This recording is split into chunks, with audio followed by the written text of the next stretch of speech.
rentrée scolaire 2022 et 2023, le calendrier d'ores et déjà applicable et appliqué sur l'étendue du territoire camerounais depuis le 5 septembre dernier. Selon les textes du ministre de l'Enseignement secondaire, Nalo Bayonga, les précisions dans les lycées et établissements privés et publics se resserrent. Tout au long de ce journal, vous aurez le point de Hop Africa Télévision. C'était tout pour le sommet. Dans un détail, les détails dans tout de suite.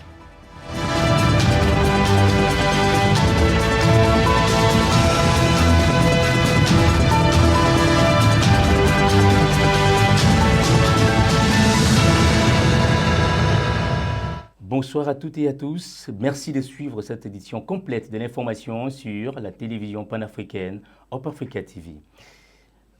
Devoir de mémoire et reconnaissance des valeurs, le président de la République du Cameroun, Paul Biya, s'incline devant la mémoire de l'illustre disparu, la souveraine, au destin exceptionnel dont les règnes auront marqué la fin du XXe siècle et le début du XXIe.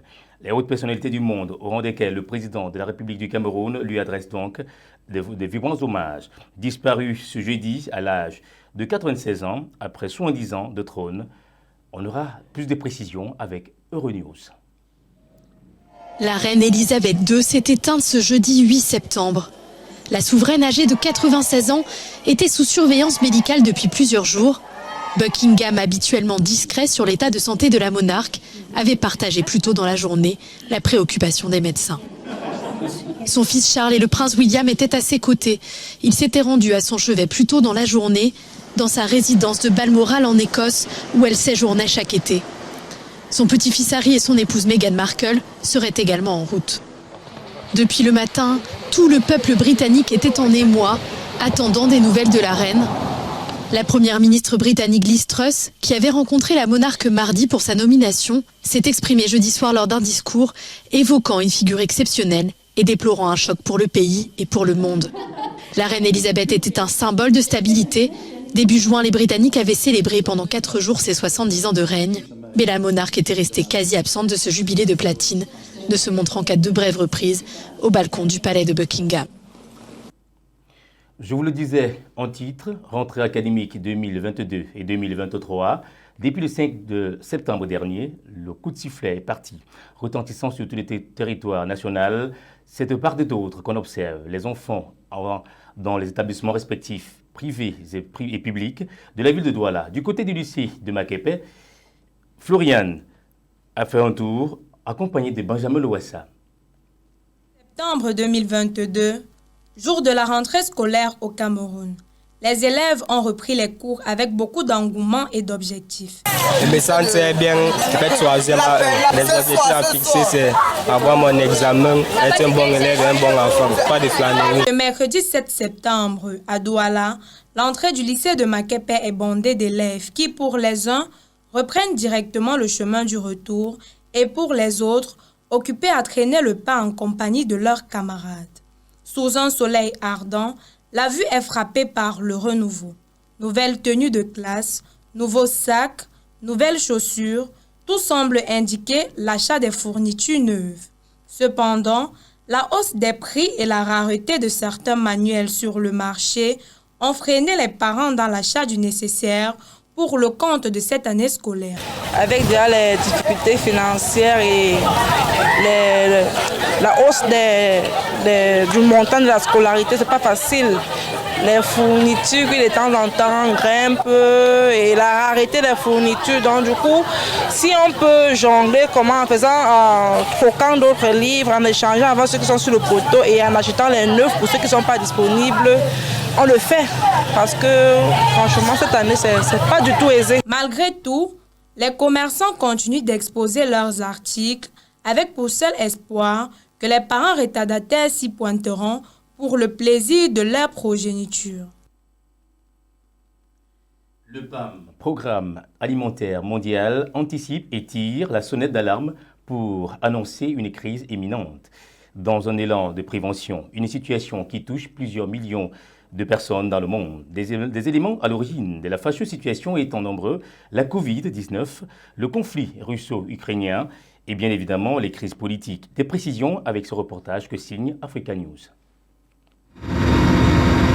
Le programme alimentaire mondial de l'ONU tire la sonnette d'alarme. Plusieurs millions de personnes se retrouvent en situation de précarité alimentaire dans le monde, due aux conséquences du Covid-19, de la guerre en Ukraine ou encore des instabilités politiques. Arif Hussein, économiste au PAM, appelle les dirigeants du G7 à plus d'action. Actuellement, nos chiffres montrent qu'il y a jusqu'à 345 millions de personnes en situation d'urgence alimentaire ou de guerre. Avant le Covid, ce chiffre n'était que de 135 millions. Sur ces 345 millions, 50 millions de personnes sont à un pas de la famine, pas dans un, pas dans deux, mais dans 45 pays. Ce que nous devons faire avant tout, c'est sauver leur vie, que ce soit au Yémen, au Soudan du Sud, au Tchad, dans le nord-est du Nigeria, en Afghanistan, et la liste est encore longue.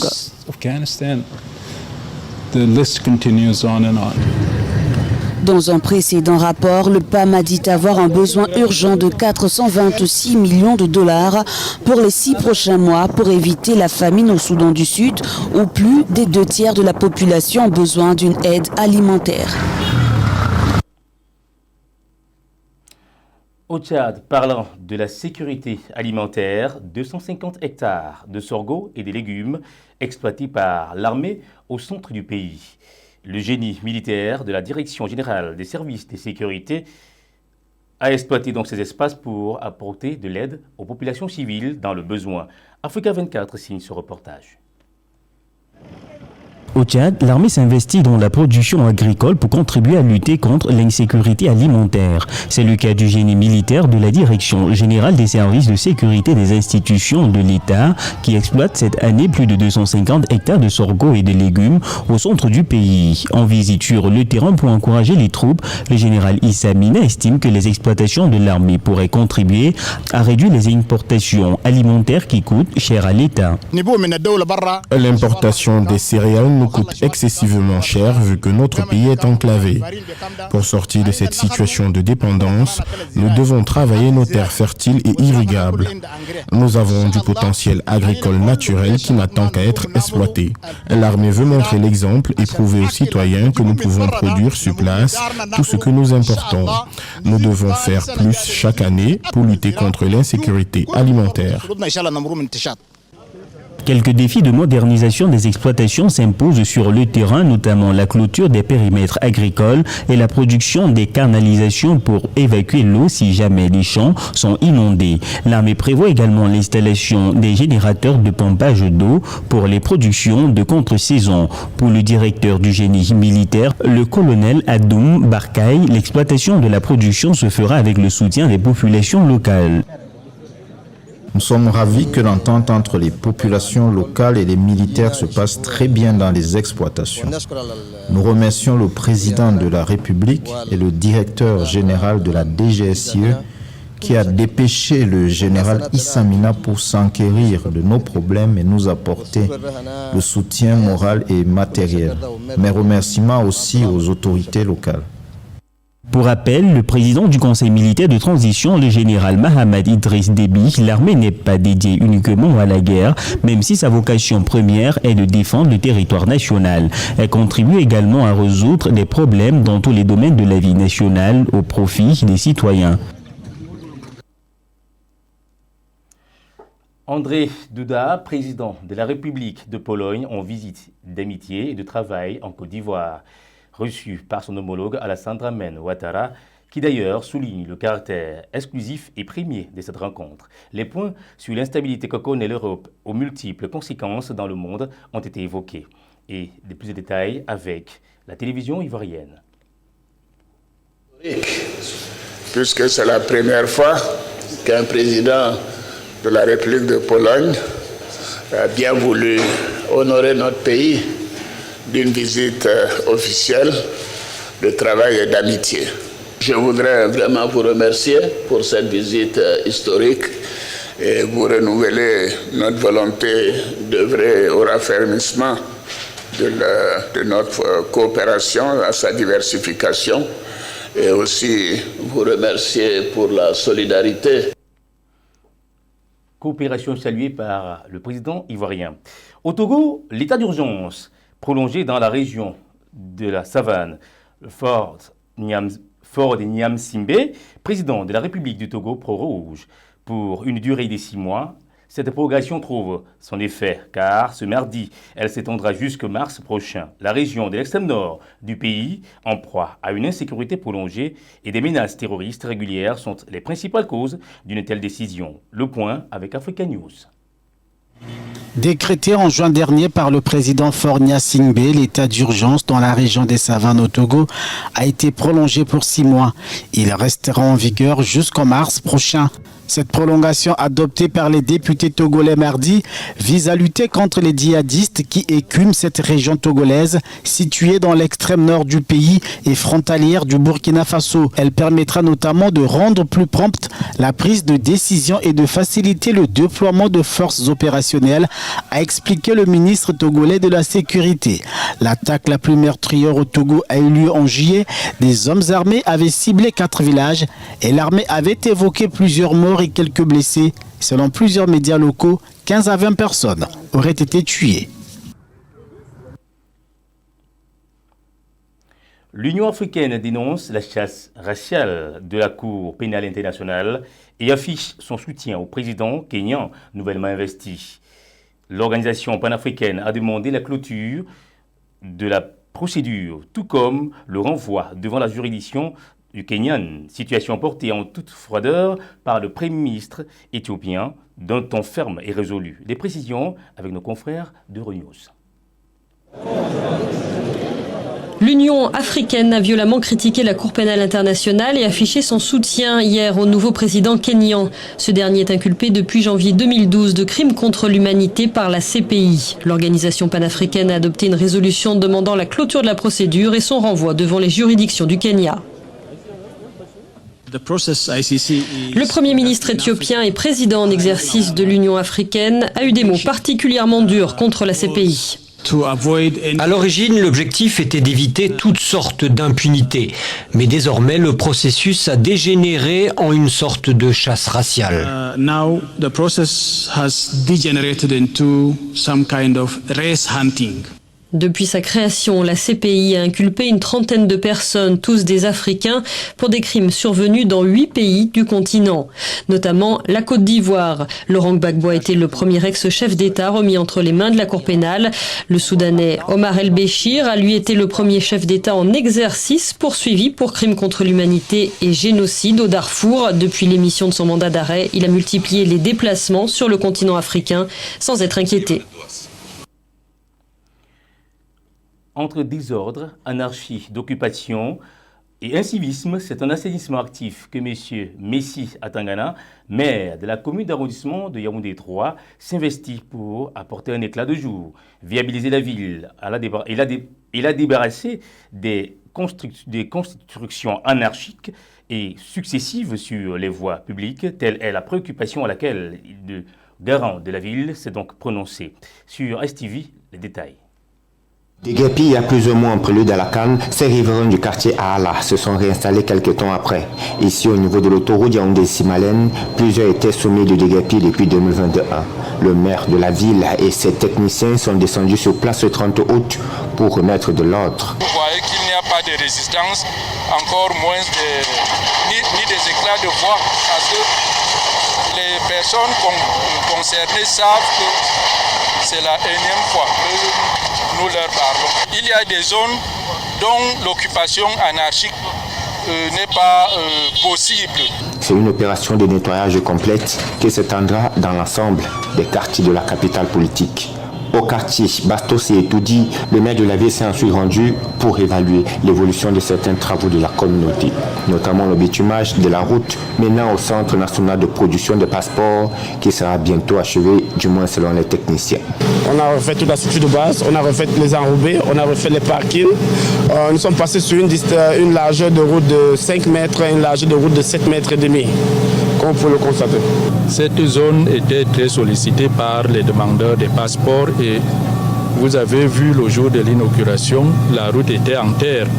Elle le demeure jusqu'à l'instant, mais avec ces travaux, de bitumage. Cet accès sera dans quelques jours, dans moins de 5 jours, couvert d'enrobés. Et c'est pour le bien de nos populations. Et c'est des travaux de la communauté urbaine de Yaoundé qui sont réalisés avec l'appui technique, logistique et citoyen du BIR. Plusieurs travaux similaires sont en cours de réalisation à Yaoundé. Au Burkina Faso, une rencontre entre homologues président Blaise Compaoré et le président Paul-Henri Damiba cette semaine a donné lieu à une entente commune pour la marche unanime des enjeux visés par la politique sous-régionale. Une situation que prévaut la nation pour pouvoir faire extirper les gangrènes qui s'en mêlent encore. Reportage d'Africa News. La justice finlandaise a acquitté Jibril Massakwa, un ex-rebelle sierra-léonais jugé pour crime de guerre à la fin de la guerre civile au Libéria. L'homme de 52 ans a été arrêté dans le pays scandinave en 2020 où il vivait en exil depuis 2008. La Cour a estimé que l'accusation manquait de preuves pour établir sa culpabilité, y compris concernant sa présence au Libéria au moment des faits reprochés. Je comprends que dans une affaire comme celle-ci, un juge et un tribunal doivent prendre en considération des questions difficiles afin de décider s'il faut condamner ou non. Maintenant, nous devons lire attentivement le jugement et essayer de voir s'il y a des choses avec lesquelles nous ne sommes tout simplement pas d'accord. L'affaire était portée par Civitas Maxima, une ONG qui enquête sur les crimes de guerre et crimes contre l'humanité. Jibril Massakwa a été poursuivi pour viol, meurtre et recrutement d'enfants soldats.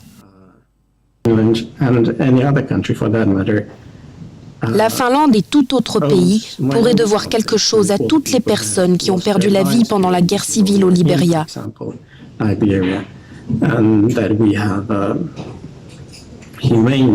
Et nous avons la responsabilité humaine d'essayer de traduire les auteurs en justice. Le procureur n'a pas révélé s'il allait faire appel ou non de ce jugement fleuve de plus de 800 pages. On estime que les deux guerres civiles libériennes ont fait environ 250 000 morts entre 1989 et 2003.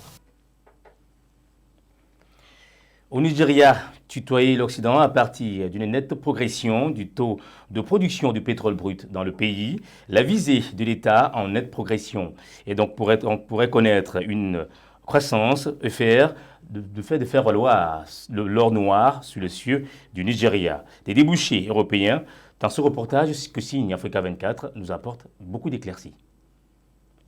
À la suite du sommet de la COP26 sur les changements climatiques, Afreximbank annonce un financement de 1,04 milliard de dollars pour stimuler l'activité pétrolière au sein de la Société nationale pétrolière du Nigeria. Ce financement est présenté comme une opportunité qui permettra d'augmenter les recettes fiscales et les recettes en devises du pays, de créer des milliers d'emplois dans la chaîne de valeur du raffinage, du pétrole et du gaz, d'améliorer la balance commerciale et le produit intérieur brut du Nigeria, estimé à 514 milliards de dollars en 2021. 1 milliard d'investissements dans le cadre de la production du raffinage du pétrole nigérian, c'est une excellente chose pour l'économie nigériane. Bien entendu, nous sommes là dans l'antipode de tout ce qui peut être considéré comme étant les retombées de la COP26. Nous sommes là encore dans des produits carbonés. Ce n'est pas nécessairement la voie dans laquelle on doit partir, mais l'Afrique devra s'affranchir des excuses occidentales. Il est temps que nous apprenions à nous prendre en charge. Cette opération financière s'inscrit en droite ligne dans la logique africaine de transition énergétique. Elle est aussi la preuve qu'au-delà des vœux exprimés dans les grandes conférences internationales, les réalités économiques dominent dans les décisions que prennent divers agents économiques dans le monde en faveur du climat. L'Afrique est plus une victime que coupable en ce qui concerne l'émission de gaz à effet de serre, puisqu'elle n'y contribue qu'à hauteur de 4%, alors que la majorité du continent africain, ironiquement à la traîne en matière de développement, doit encore dépendre des combustibles fossiles pour survivre et ne devrait donc pas porter le poids de la punition pour les erreurs des autres. Par ailleurs, l'institution multilatérale a également signé un contrat de 274 millions de dollars pour les activités d'exploration pétrolière avec Mars E&P, société nigérienne d'exploration et de production pétrolière et gazière indigène. Une somme qui devra être utilisée pour financer des opportunités de croissance et d'expansion. Alors que les représentants des États s'attachent et s'accordent pour sortir l'Afrique de sa léthargie, La traîne dans la gangrène persiste et subsiste, des coins obscurs qui traînent le pas, et ceci de manière restreinte mais récidivée. La progression des groupes État islamique sonne à quelquefois comme des cloches d'inquiétude. Des précisions avec Africa News. La menace de l'État islamique s'accroît de jour en jour en Afrique, a averti mardi Martine Ewi, coordinateur d'un projet sur le crime organisé transnational à l'Institut d'études sur la sécurité de Pretoria. Devant le Conseil de sécurité de l'Organisation des Nations Unies, l'expert a déclaré que l'État islamique a étendu son influence au-delà de toute mesure en Afrique, avec au moins 20 pays directement touchés par l'activité du groupe extrémiste et plus de 20 autres utilisés pour la logistique.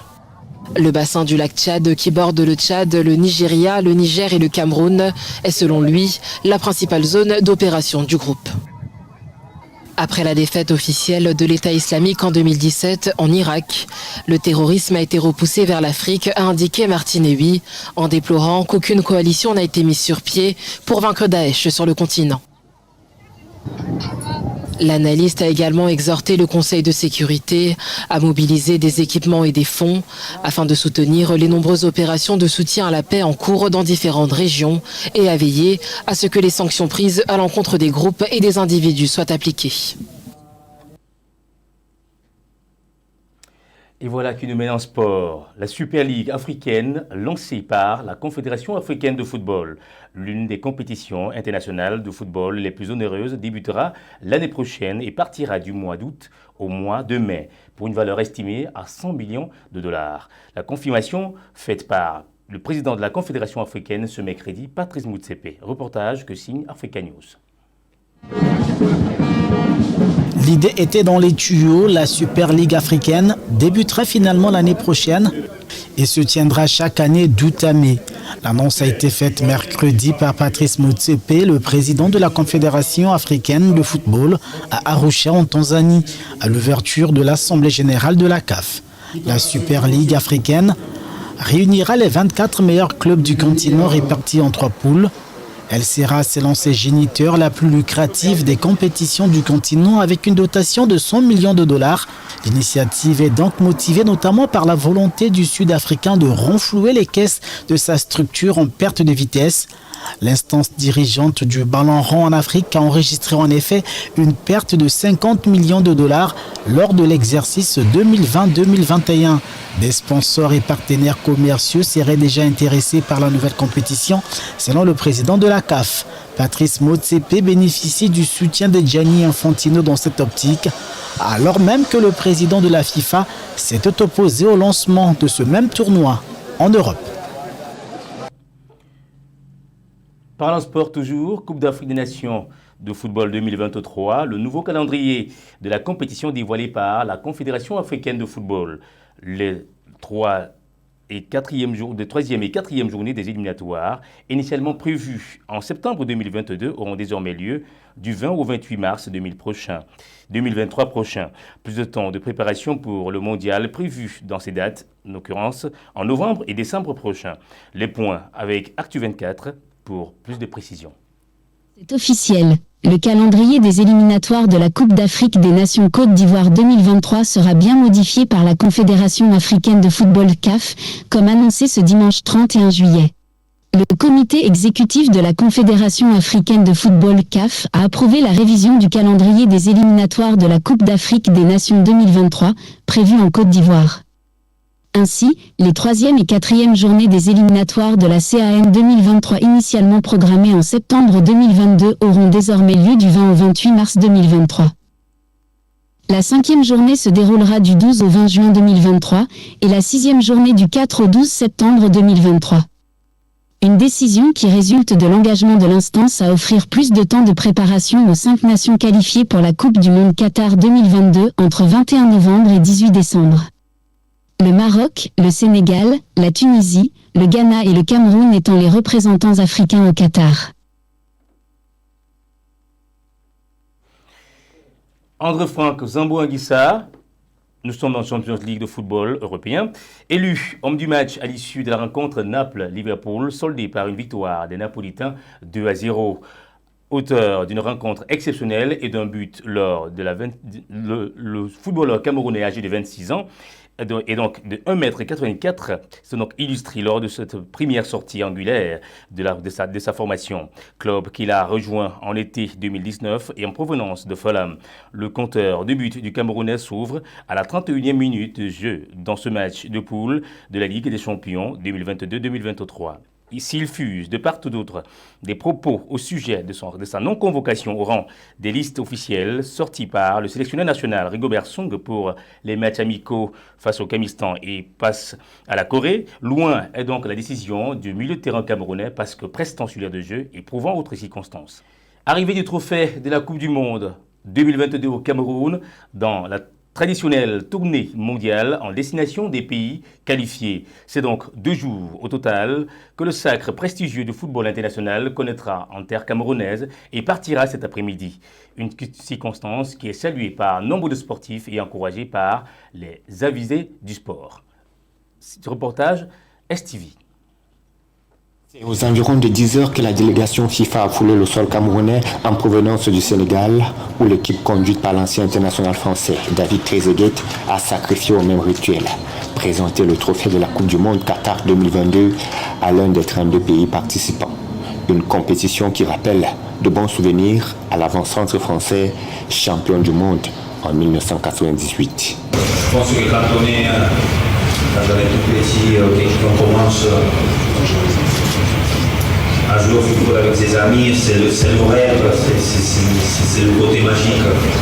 Après, avec le temps, on devient pro. Et ça devient une obsession d'être parmi, à mon époque, parmi les Bleus.